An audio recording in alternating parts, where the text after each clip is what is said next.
Prenez par-dessus tout le bouclier de la foi. Éphésiens chapitre 6, verset 16. Dans Éphésiens chapitre 6, verset 16, l'apôtre Paul est en train de nous parler des armes spirituelles. Et il est en train de détailler chaque arme. Et si vous lisez tous ces passages, l'apôtre Paul nous parle des armes qu'utilisait un soldat romain. Et parmi des armes qu'il était en train d'énumérer, il nous parle du bouclier de la foi. Cela attire mon attention et cela doit aussi attirer ton attention. Pourquoi le bouclier de la foi? Il dit, prenez par-dessus tout le bouclier de la foi.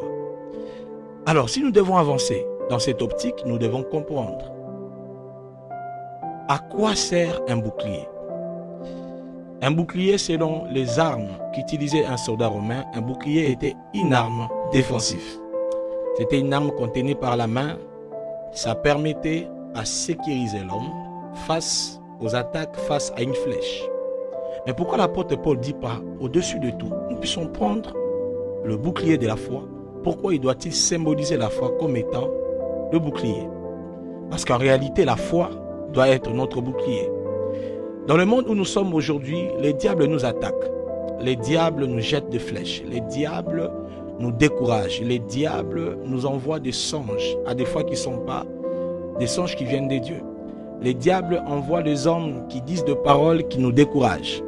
Les diables envoient des situations. Et ces situations ont pour but de nous déstabiliser, de nous faire tomber.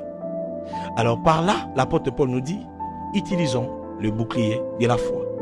Le bouclier de la foi est une arme défensive, te permettant qu'à chaque fois que le diable va s'élever pour t'attaquer, tu vas l'utiliser. Et la Bible déclare, la foi vient de ce qu'on entend. Et ce qu'on entend vient de la parole de Dieu. Par là, tu dois comprendre, chaque fois que tu dois utiliser le bouclier de la foi, en réalité, tu dois utiliser la parole de Dieu. Écoute, c'est vrai, tu as fait un songe qui dit que tu dois mourir. Qu'est-ce que la parole dit? On t'a donné un message. On t'a dit que le malheur va arriver. Mais qu'est-ce que Dieu t'a dit? Qu'est-ce que la parole te dit? Tu dois savoir utiliser la parole. Tu dois libérer ta foi dans l'atmosphère en utilisant la parole. Parce que le diable va t'attaquer par les découragements, par les inquiétudes, par plusieurs choses pour que tu coules, pour que tu sois déstabilisé. Mais tu as besoin du bouclier de la foi. Afin qu'à chaque fois que le diable va t'attaquer, tu diras, il est écrit. À chaque fois que le diable va envoyer l'inquiétude, tu utiliseras la foi pour dire, il est écrit. À chaque fois que le diable va envoyer les découragements, tu utiliseras le bouclier de la foi pour dire, il est écrit.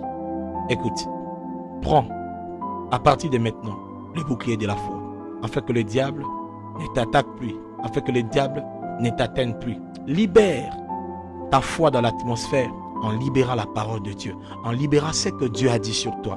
Parce que c'est ce que Dieu a dit sur toi, c'est ce qui va arriver. Le plan du diable, c'est de t'atteindre. Mais la foi te sécurise, elle te protège, elle empêche aux attaques diaboliques de t'atteindre. Alors, utilise le bouclier de la foi, afin que le diable ne puisse plus t'atteindre. Sois béni et que la grâce et la faveur de Dieu t'accompagnent. C'était ici le prophète Enoch Boupol.